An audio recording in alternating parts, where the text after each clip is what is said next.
오늘 요한복음 19장이죠. 19장은 예수님께서 이제 십자가에 달리시는 장입니다.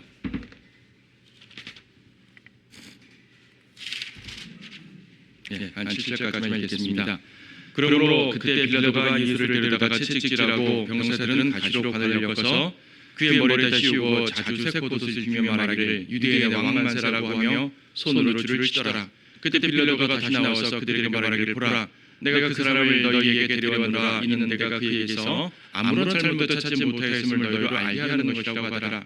그때 예수께서 가시관을 쓰시고 자주 새 겉옷을 입고 나오시니 빌라도가 그들에게 말하기를 이 사람을 보라고 하더라. 그러므로 선임 제사장들과 관원들이 주를 보고 소리 질러 말하기를 그를 십자가에 못 박으소서, 그를 십자가에 못 박으소서 하니 빌라도가 그들에게 말하기를 너희가 그를 데려가서 십자가에 못 박으라. 나는 그에게서 아무런 잘못도 찾지 못하였노라고 하니라. 유대인들이 그에게 대답하기를 우리에게는 율법이 있는데 우리의 율법에 따르면 그는 마땅히 죽어야 하나이다. 이는 그가 자신을 하나님의 아들이라고 했기 때문입니다 라고 하더라. 유대인들이 자기들의 왕을 거절합니다. 7절에서 빌라도가 예수님을 채찍질을 시켰어요. 아니 분명히 예수님이 아무런 잘못도 하지 않았다는 걸 알았잖아요. 18장 38절에서 뒷부분에 나는 이 사람에 의해서 아무런 잘못도 찾지 못하더라. 빌라도는 예수님이 무죄하다는 걸 알았어요.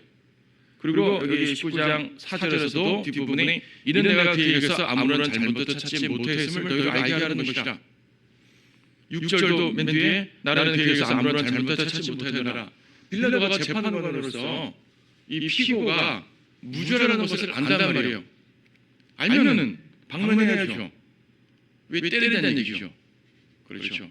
특히 4절에서는 아무런 잘못도 찾지 못하였음을 나만 하는 것이 아니라 너희도 알게 하는 것이라고 그러거든요. 그럼 이 사람들한테 잘못 없다는 것을 증거하려면 뭐 논리적으로 이 무죄함을 말하든지, 그렇죠? 뭘 해야 될 거 아니겠어요? 법적으로 말한다든지 그래야지 무죄함을 알려주는 거죠. 근데 오히려 채찍으로 때렸단 말이죠. 자, 예수님의 무죄함을 알면서도 그랬습니다. 비겁한 거죠. 특히 18장 39절에서는 유월절 특별 사면을 통해서 놓아주려는 생각도 했었어요. 그러니까 빌라도는 예수님이 무죄한 것을 여러모로 알고 있습니다. 그리고 죽이게 되더라도 직접 죽일 것이 아니라 다른 사람들을 통해서 죽이려고 하는 거죠. 그렇죠? 6절에서도 너희가 죽이라, 왜 나한테 죽이라 그러냐 라고 말하잖아요. 하지만 잘못이 없음을 알면서도 채찍질했어요. 이건 뭐냐면 고소한 유대인들을 달래주는 겁니다.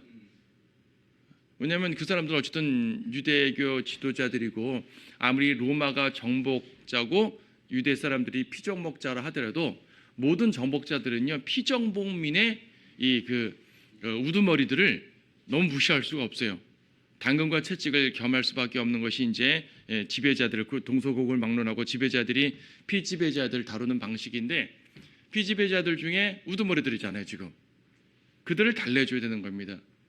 그래서 예수님이 죄가 없는 걸 알지만 너희들을 달래기 위해서 채찍 정도는 쳐줄게 하고 보내는 거죠. 근데 이 채찍도 보통 채찍이 아니거든요. 로마의 채찍은 왜 자주 말하잖아요.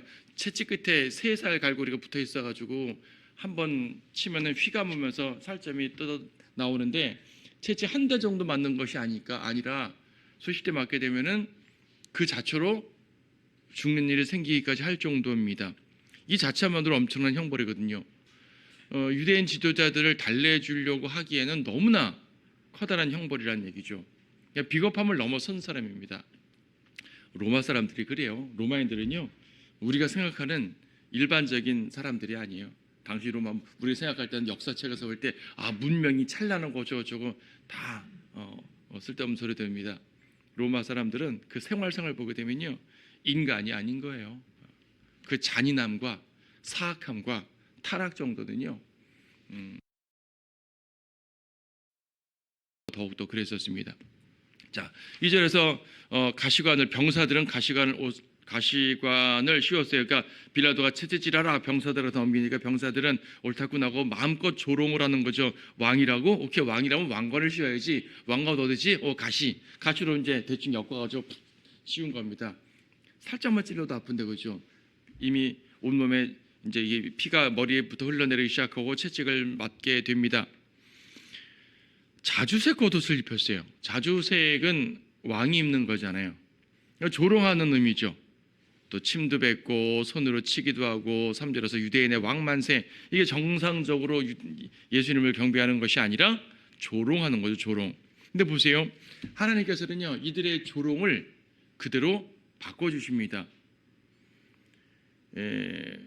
조롱과 고통의 가시관을 쓰셨잖아요.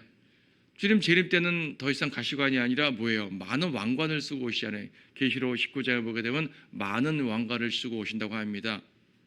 왕이셔요. 만왕이 왕이셔요. 그리고 자주색 겉옷을 입었죠. 자주색. 같은 붉은색인데 주님 재림 때 입으시는 옷은요 같은 붉은색인데 피에 적신 붉은색이에요.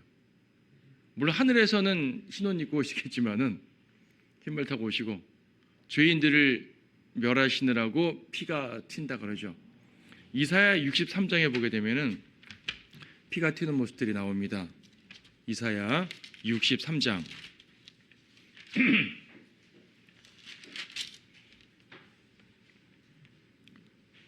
2절 어찌하여 내 의복이 붉으며 내 옷이 포도즙 틀을 밟는 자 같은가?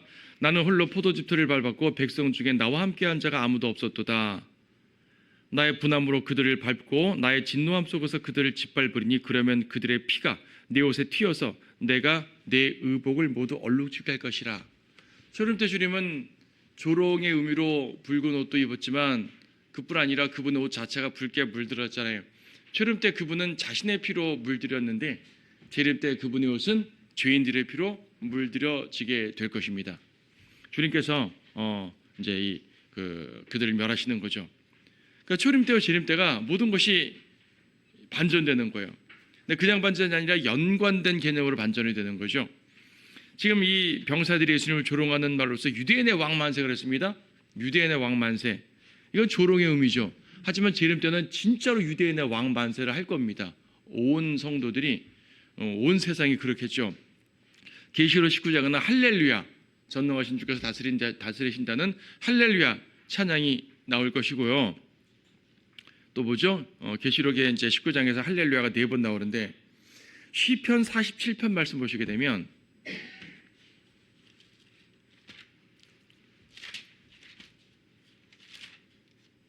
시편 47편에 오 너희 모든 백성들아 손뼉을 칠지어다. 승리의 함성으로 하나님께 소리칠지어다.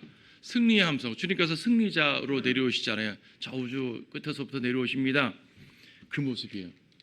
주님께서 홀로 원수들을 짓밟습니다. 우리는 하늘의 군대로서 뒤에 따라 내려올 거 아니겠어요? 뒤에 따라 내려오는데 사실 원수들을 죽이는 것은 주님이 홀로 하시는 거예요. 주님이 홀로 하시는 것이고 그렇죠. 주님이 홀로 하시는 거고 우린 뒤에 따라가면서 박수치고 환호하고 찬양을 하게 되는 것입니다. 자, 그들이 조롱한 그대로 그들은 당할 것이고요. 우리 주님께서 이 위대한 일들을 이루실 것입니다. 자, 5절을 보게 되면요. 이 사람을 보라. 5절에 이 사람을 보라 그랬고요. 또 뒤에서는 너희의 왕을 보라 그랬어요. 채찍질한 상태에서 너희의 왕을 보라? 이 사람을 보라. 뭐예요? 역사상 가장 수치스러운 등장이에요. 자, 무대 뒤에서 무대를 활짝 열고 누군가가 나옵니다. 그리고 앞에 사회자가 이 사람을 보십시오 그러잖아요. 그렇죠? 연극 무대에서 무슨 시상식 무대에서 주인공이 등장하면 이 사람을 보십시오. 보통 이 사람을 보라 하게 되면은 이거는 소개하는 일이고 영광스러운 등장을 하는 겁니다. 근데 이 경우는 어때요? 홍포를 입고 채찍 맞아서 또 가시관 써서 피 철철 흘리는 모습으로 초라한 모습으로 딱 섰어요. 역사상 가장 수치스러운 소개입니다. 가장 수치스러운 모습으로 등장했죠. 그분이 수치스러울 일이 뭐가 있겠습니까? 우리의 죄를 짊어진 하나님의 어린 양의 모습이죠. 그래서 재림 때는 가장 영광스러운 모습으로 등장하겠지만 그때는 그러셨습니다. 재림 때도 모든 사람들이 그럴 것입니다. 이분을 보라. 이분은 만왕의 왕이시고 유대인의 왕이시다. 그렇죠? 빌라도가 말한 것과 말은 같은데 엄청난 다른 상황이 펼쳐질 것입니다. 재림 때와 재림 때는 모든 것이 다르게 됩니다. 자, 지금 보게 되면 쭉 이제 7절까지 읽었지만요. 이 사람을 보라 했고 서렘 제사장들과 관원들이 6절에서 십자가 못 박으라 그러고 빌라도가 도대체 왜 못 박으라 그러냐? 내가 볼 땐 잘못이 없는데 라고 변론을 합니다. 그런데 7절에서 유대인들이 뭐라 그럽니까? 우리에게는 율법이 있는데 율법에 따르면 마땅히 죽어야 됩니다. 자, 율법에 따라서 죽어야 된다. 주님의 죽으심은 율법의 요구를 충족시키는 것이었어요. 예, 맞아요. 근데 여기서 뭐라 그러냐면 그들이 예수님을 고소하는 마지막 쐐기 박는 게 뭐냐면 이는 그가 자신을 하나님의 아들이라고 했기 때문입니다. 자, 예수님이 하나님의 아들이다라는 주장에 대해서 대제사장의 관저에서는 그걸로 이미 이제 정죄를 했어요. 그렇죠. 하지만 빌라도에게 갔을 때 그걸로 정죄하지 않았다고요. 빌라도에게는 종교적인 문제로 정죄한다고 로마가 사형을 시키지는 않을 거 아니겠어요. 빌라도에게는 어떤 말로 정죄했습니까? 이 사람이 카이사에게 세금 바치지 말라고 하고 자칭 왕이라고 하고 반역자입니다. 반역자라는 죄목으로 정죄했거든요. 그러니까 하나님의 아들이라는 즉 신성 모독으로 정죄한 것은 자기네 종교적 법정이었고 카이사 법정 즉 빌라도 법정에서는 반역자란 이름으로 정죄했었는데 지금 빌라도에게 자기들의 본색을 드러내는 거죠. 빌라도가 아무리 신문에 봐도 도대체 이 사람이 왕이라고 말하는데 이 왕은 어떤 종교적 개념이지 빌라도 생각 속에 종교적 개념, 철학적 개념이지 정치적 개념은 아니란 말입니다. 그래서 죽일 이유가 없다고 말하니까 유대인들이 말하기를 그걸로 죽일 이유가 안 되면 진짜 죽일 이유가 있는데 바로 자신이 하나님 아들이라 말했습니다. 그래도 여기서 다시 변론해야 될 거 아니겠어요?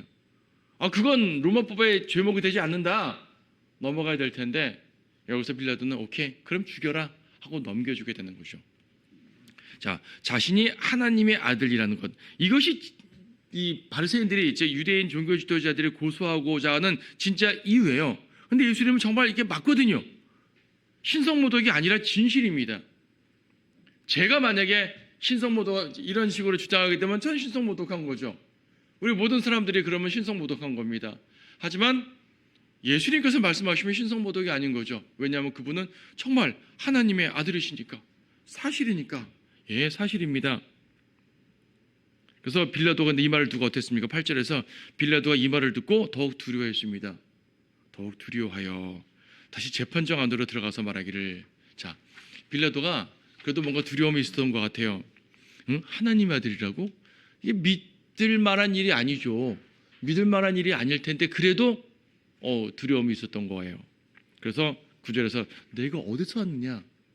진짜 뭐가 있는 거 아니야 이 사람? 진짜 하늘에서 왔나? 하늘까지 아니라 하더라도 도대체 뭐가 있나? 질문하는 거죠. 예수님께서는 아무런 대꾸도 하지 않으셨습니다. 아무런 대꾸도 하지 않으셨고 그렇게 빌라도가 추궁하는 거죠. 협박하는 겁니다. 내가 나에게 말하지 않느냐? 나에게는 너를 십자가에 못 박을 권세도 있고 너를 놓아줄 권세도 있다는 것을 알지 못하느냐? 못 박을 권세도 놓아줄 권세도 있다. 나한테 잘 보여야 돼. 나는 권세가 있어. 자신의 권세로 협박하는 겁니다. 예수님을 죽이고 살릴 권세. 하지만 예수님께서 이미 앞에서부터 여러 번에 걸쳐 말씀하셨죠. 하늘로부터 온 권세가 아니라면 나를 죽이지 못한다. 나는 나 스스로 죽음의 길을 가는 것이지 누구를 통해 죽는 것이 아니다. 주님은 이미 다 알고 계시는 거예요. 빌라도가 권세 운운할 때 만왕의 왕이신 주님께서 그 모습을 보고 얼마나 가스로웠겠어요. 다만 주님께서는 지금 인간의 모습을 입고 내려오셨기 때문에 그 고통을 감내하시고 있는 중입니다. 11절 예수님께서 위에서 내게 주신 것이 아니라면 너는 나를 대적할 아무런 권세도 갖지 못했을 것이니라. 그러므로 나를 너에게 넘겨준 자는 더 큰 죄를 진 것이니라. 나를 너에게 넘겨준 자, 유대인들이 더 큰 죄를 졌다는 것이죠. 그럼 뭐예요? 너도 죄에 동참하는 거야 그 말이거든요.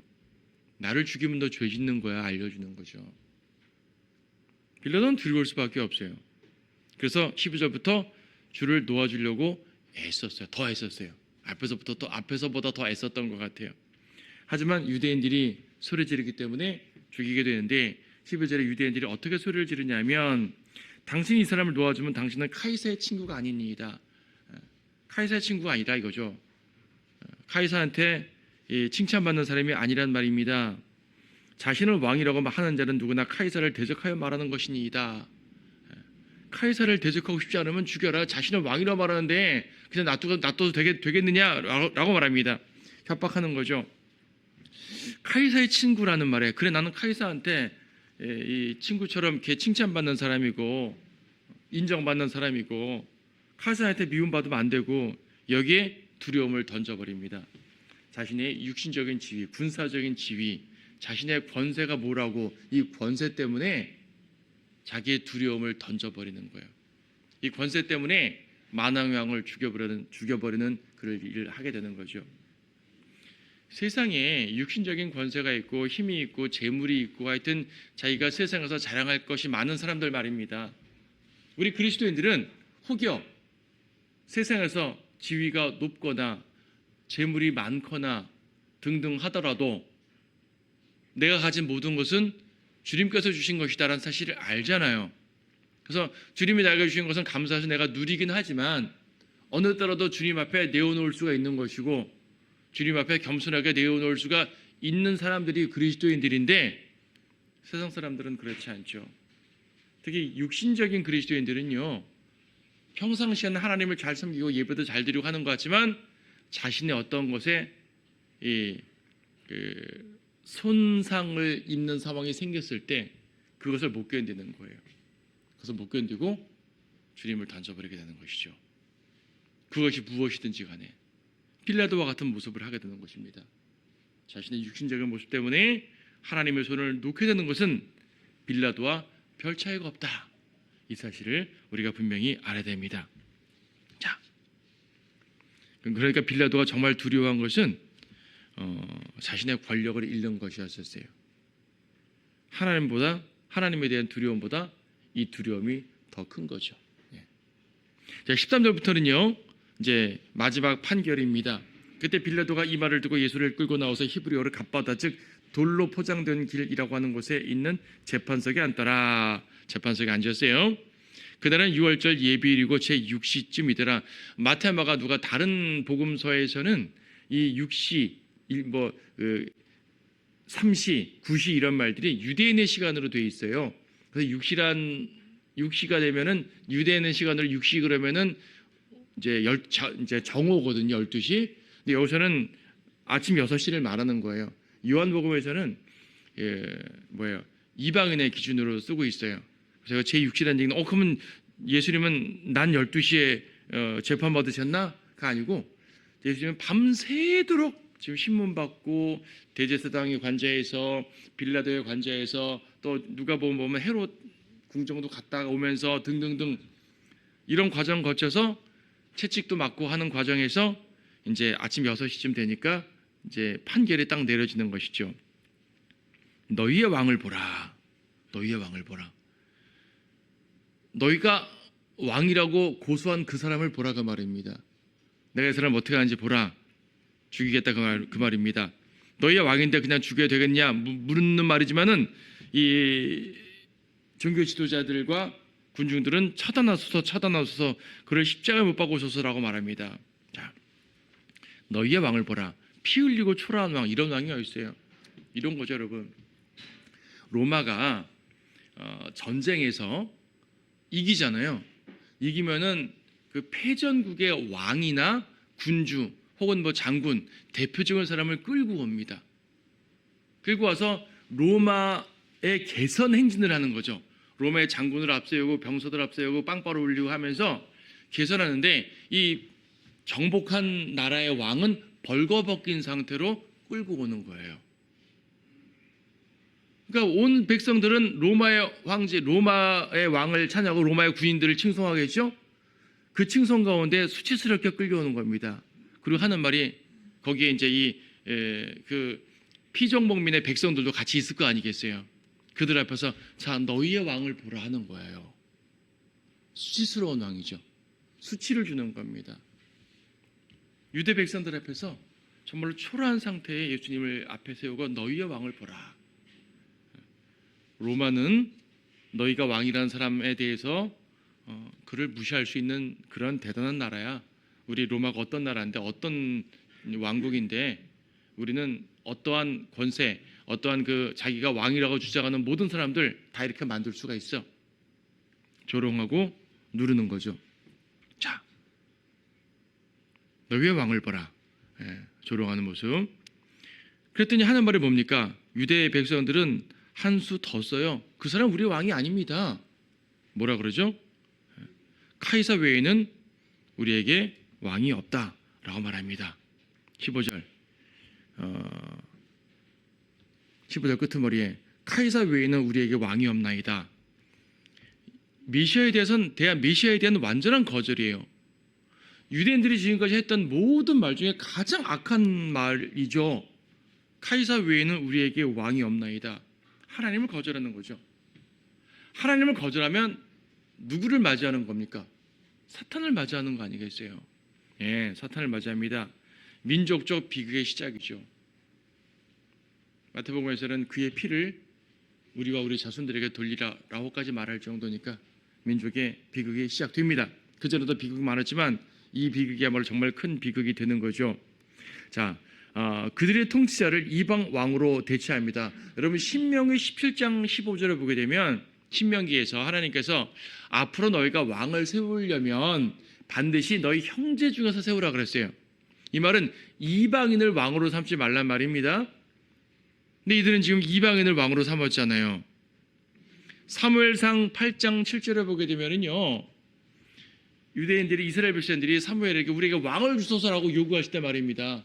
왕을 주소서라고 요구할 때 그것은 하나님께서 이미 왕이셨는데 하나님이라는 왕을 거절하는 모습이었어요. 이미 그들은 구약시대에 하나님을 거절했던 모습이 있었던 것이에요. 그런 모습으로 이때에도 하나님을 거절하는 거죠. 자, 그들의 왕을 거절합니다. 하지만 요한복음 5장 43절에서 뭐라고 말씀하셨습니까? 요한복음 5장 43절에서 내가 내 아버지의 이름으로 왔으나 너희가 나를 영접하지 아니하는도다. 만일 다른 자가 자기 이름으로 오면 너희는 그를 영접하리라. 예수님을 거절하는 사람들은, 유대인들은요, 다른 자를 영접하게 되어 있어요. 이 다른 자가 누구예요? 적그리스도죠. 대환란 때 유대인들은 적그리스도를 맞이할 겁니다. 적그리스도가 평화롭게 오기 때문에 그가 우리의 모든 문제를 해결할 대단한 사람으로 알고 적그리스도를 맞이할 거예요. 하지만 그가 돌변해가지고 유대인들을 괴롭히는 걸 보게 되겠죠. 모든 것들은 성경의 예언대로 되고 있는 것입니다. 카이사는 적그리스도 예표거든요. 멸망의 길로 들어서는 겁니다. 자, 드디어 십자가에 내어줍니다. 16절에 그러므로 그가 주를 십자가에 못 박도록 그들에게 넘겨주니 그들이 예수를 맡아서 끌고 가더라. 십자가. 주께서 자기 십자가를 주고 히브리어로 골고다 즉 해골의 장소라고 하는 곳으로 가시더라. 이제 마테마가 누가 보게 되면은 이 장면이 좀 더 자세하게 나오시죠. 주님께서 이제 십자가를 들고 가시다가 쓰러지니까 이제 쿠레네에서 온 시몬이라는 사람을 이제 불러다가 어깨에 지고 골고다까지 가게 한다든지 이런 구체적 과정들이 있고, 또 누가복음에서는 우는 여인들에 대해서 나를 위해 울지 말고 너희와 너희 자손들을 위해서 울라고 또 권면하시기도 하고, 여러 가지 이제 그 빌라도의 법정에서부터 골고다까지 가는 과정에 있는 일들을 마테마가 누가는 자세하게 설명합니다. 요한복음에서는 그 과정은 간단하게 말하고 십자가로 간 거예요. 여기에 골고다, 갈보리라는 말이 누가복음에서 한번 나오죠. 마태, 마가, 요한복음에서는 그냥 골고다라고 써 있어요. 갈보리는 라틴어예요. 라틴어. 이건 히브리어, 그러니까 구약은 히브리어고 유대인들은 히브리어 썼으니까 골고다가 원어죠. 그래서 골고다. 그래서 마태, 마가, 요한복음에서는 골고다라고 이제 직역을 한 것이고, 누가복음에서는 갈보리라는 이제 번역을 했어요. 왜냐하면 이제 킹제임스 성경이 번역할 때 참조한 성경 중에 하나가 라틴어 성경이었거든요. 라틴어 성경에 갈보리라고 돼 있어요. 그래서 이제 그걸 그대로, 왜냐하면 이미 당시 영국 사람들은 갈보리라는 말을 쓰고 있었거든요. 자연스럽게 쓰고 있으니까 갈보리나 골고다나 뭐 언어의 차이일 뿐이지 내용은 똑같으니까 쓴 거죠. 예. 그러니까 갈보리라는 말 자체가 어떻게 향상된 것이는 아닌 것이고 언어의 차이인 것입니다. 어쨌든 갈보리, 골고다 뭐 관계없어요. 그걸로 올라가셨어요. 거기다는 해골의 장소라는 뜻이라고 하죠. 해골의 장소. 골고다 왜 해골의 장소인지, 그 언덕 모양 자체가 해골처럼 생겨서 그렇다는 말도 있고, 거기서 수많은 사람들이 죽어서 해골이 되니까 해골의 장소라고 말하기도 하고, 어쨌든 정확한 그 유래는 모르지만 해골의 장소라고 말하게 됩니다. 못 박으셨어요. 두 강도 사이에서 못 박으셨어요. 18절 보게 되면. 그렇죠. 거기서 그들이 주를 십자가 못 박더라. 그리고 주와 함께 다른 두 사람도 이쪽과 저쪽에 못 박고 예수를 중간에 두니라. 예수님을 강도들 사이에서, 강도들과 구별돼서 저 끝에서 별도로 죽이신 것이 아니라 예수님을 다른 이 강도들 사이에서 죽였어요. 무슨 말입니까? 예수님을 다른 강도와 똑같이 취급했단 말입니다. 아니 그래도 이 빌라도는 유대인의 왕이라고 인정했다면서요. 그러면 좀 다르게 취급해야 되는 거 아니에요? 이 적국의 군사들을 죽여도 왕은 좀 따로 죽이지 않아요? 그렇죠. 왕이나 장군은 죽이더라도 약간 다르게 죽여요. 보통 그게 예우예요. 예우. 근데 전혀 예우하지 않죠. 앞에서는 좀 예우하는 것 같았는데 전혀 예우하지 않는 거예요. 죄인들 사이에서 죽이는 겁니다. 똑같은 강도하고 취급하는 거죠. 이사야 53장도 그렇고 마가복음도 인용했지만 범죄자들 사이에서 헤아림을 받았다. 행악자들로 취급됐다라고 말씀하고 있습니다. 예수님은 행악자가 아니잖아요. 범죄자가 아니잖아요. 하지만 예수님은 그렇게 취급되셨어요. 왜? 우리 모든 죄 때문에 죄인처럼 되셨잖아요. 그분은 절대 죄인이 아니지만 우리들의 모든 죄가 그분의 어깨에 얹어졌을 때 그분은 죄인으로 취급당한 거예요.